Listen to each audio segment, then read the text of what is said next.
ایک کاروان جو رات کے اندھیرے میں ریگستان سے گزرا۔ اگلے دن صبح نہ ان کا کوئی نشان ملا، نہ کوئی لاش، صرف ہواؤں میں ایک عجیب سی خوشبو اور مٹی پر گہرے نشان جو کہیں جا کر اچانک غائب ہو گئے۔ تو سوال یہ ہے، وہ قافلہ کون لے گیا اور کیوں؟ یہ کہانی 1845 کی ہے۔ تھر ڈیزرٹ، سندھ کے ایک پرانے تنہا راستے پر، وہ راستہ جو صرف پرانے کاروان جاتے تھے، جہاں آج کے میپ بھی کام نہیں کرتے۔ اس رات ایک قافلہ تھا، لگ بھگ 15 لوگوں کا۔ ان کے ساتھ ان کے اونٹ، گدھے اور مال کے تھیلے، سونا، کپڑے اور مسالے جو شہر سے لے کر چھوٹے گاؤں تک سپلائی کرتے تھے۔ قافلے کا لیڈر تھا حاجی سلیمان، ایک تجربہ کار آدمی جس کا نام ریگستان کے ہر رستے والے جانتے تھے۔ سفید داڑھی، گہری آنکھیں اور آواز میں ایسا وزن کہ سنتے ہی لوگ خاموش ہو جاتے۔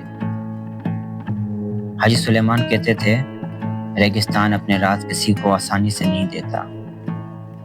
اگر راستے سے ہٹ گئے تو واپس کبھی نہیں ملو گے۔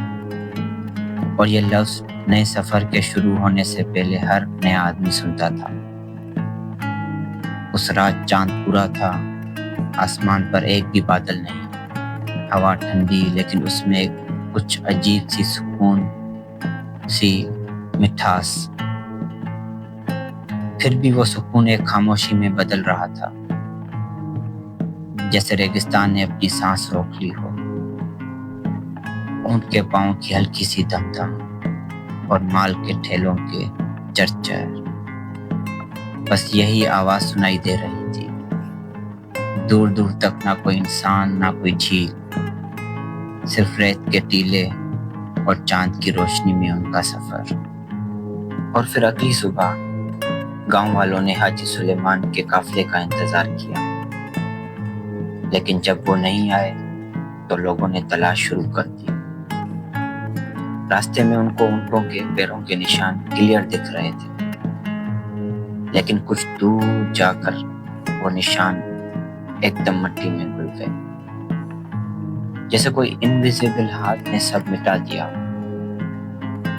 نہ کوئی لاش، نہ کوئی خون، نہ کوئی چیز، صرف ایک ٹوٹی ہوئی لینٹرن جو اب بھی جل رہی تھی، لیکن اس کا گلاس تھوڑا گرم تھا، جیسے وہ ابھی ابھی یوز ہوئی ہو۔ گاؤں کے ایک بزرگ نے کہا، اس رات میں نے دور سے ایک روشنی دیکھی، لیکن وہ روشنی چلتی جا رہی تھی ہوا کے خلاف، اور ساتھ میں ایک آواز، جیسے کوئی ناراض اور بہت غصے میں۔ کچھ لوگوں کا کہنا تھا یہ ریگستان کے رکھوالے کی کام ہے۔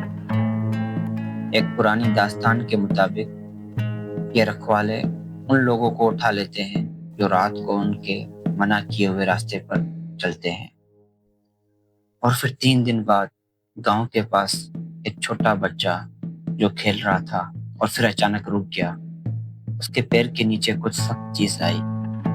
جب اس نے مٹی کھودی، ایک پرانا زنگ لگا تعویذ سامنے آیا۔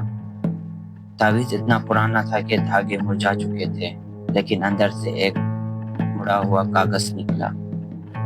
کاغذ پہ صرف ایک جملہ لکھا تھا، جب تم یہ پڑھو، ہم دور نہیں، تمہارے ساتھ ہی کھڑے ہیں۔ بچے کے ہاتھ کانپ رہے تھے، گاؤں والے سمجھ نہیں پا رہے تھے کیا یہ کسی نے مذاق کیا تھا یا پھر یہ لاپتہ قافلے کا آخری پیغام تھا جو وقت کی آنکھ میں چھپ گیا تھا۔ اور پھر کئی سالوں بعد ایک مشہور آرکیولوجسٹ اپنی ٹیم کے ساتھ اسی جگہ آیا جہاں کبھی قافلہ لاپتہ ہوا تھا۔ دن رات کی محنت کے بعد مٹی کے نیچے انہوں نے ایک پرانی پتھر کی دیوار ڈھونڈ نکالی۔